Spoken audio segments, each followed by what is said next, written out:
here earlier, Senator and Secretary Salazar, to hear your comments. As you know, we're asked to be sometimes several places at once. You must like that about your new job. You kind of know where you're supposed to be, and you can be there. But I remember when you were on this side of the dais. Yeah, it's actually a lot nicer on this side in some respects. It's a little bit higher, see? Yeah, I think that's on purpose. I'm sure this question has come up already in the hearing, but as you can imagine, one of my questions is one that I would guess the Chair and Ranking Member have already asked you about, which is the leasing, outer continental shelf leasing, and specifically the moratorium in the Gulf of Mexico. And the deep water permits, I understand one has now been granted, but the moratorium is now, what, 10 months old. And my understanding from press reports I've seen is that a number of rigs have left the Gulf, making it very difficult for us to resume what is a more and more important issue for us as energy prices are going up and foreign oil is becoming even more expensive. My understanding is that we're looking at the possibility of $100 a barrel coming up. We're nearing it now, and if you look at the amount of oil that could be produced, the moratorium has probably cost the United States 200,000 barrels of new supply, and maybe up to 680,000 barrels per day if it lasts for a couple of years. These rigs have gone to Africa, they've gone to Latin America and elsewhere, and it's tough for them to come back. So can you tell me, again, you may have had to answer this question already today, what specifically is your plan as Secretary of the Interior? You know, you have the lead on this, not the Secretary of Energy or others, and how much longer do we intend to keep these policies in place, and how quickly can we get oil production back?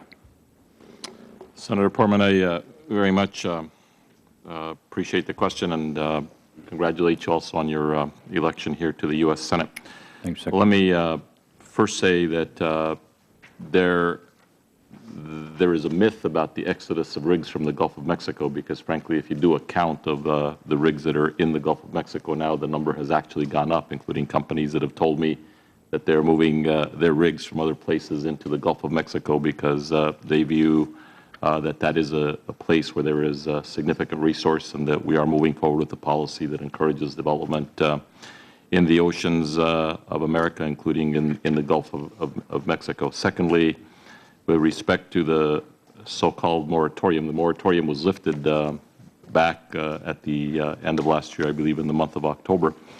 And what was not ready at the time and still is in the process of getting ready is the oil spill containment capability, so that if you have another blowout like the Macondo well at 50,000 barrels a day, that there will be the capacity to come in and to shut that oil spill down in a quick fashion, and that the response capabilities are there. I was in Houston on Friday, meeting with both the Helix containment system officials as well as with the Marine Well Containment Corporation officials. And frankly, while components of that program have been built so that at least with respect to one of the systems, we were able to issue one of the permits that was dependent on that oil spill containment program, there are still other chapters that they are working on to get those systems in a better position.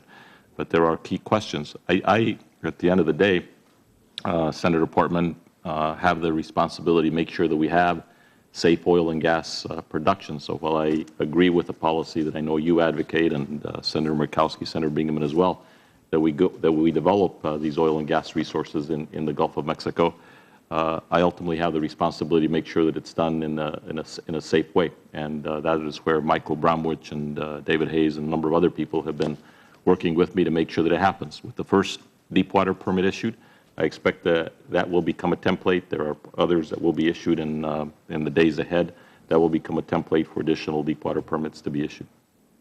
Well, thank you, Secretary. It might be helpful for the committee to get the accurate information on the rigs, and that's such an important component here because the press accounts certainly indicate there has been significant movement, and that's why I mentioned the 2-year figure, because some have said it would take that much time for some of this infrastructure to return.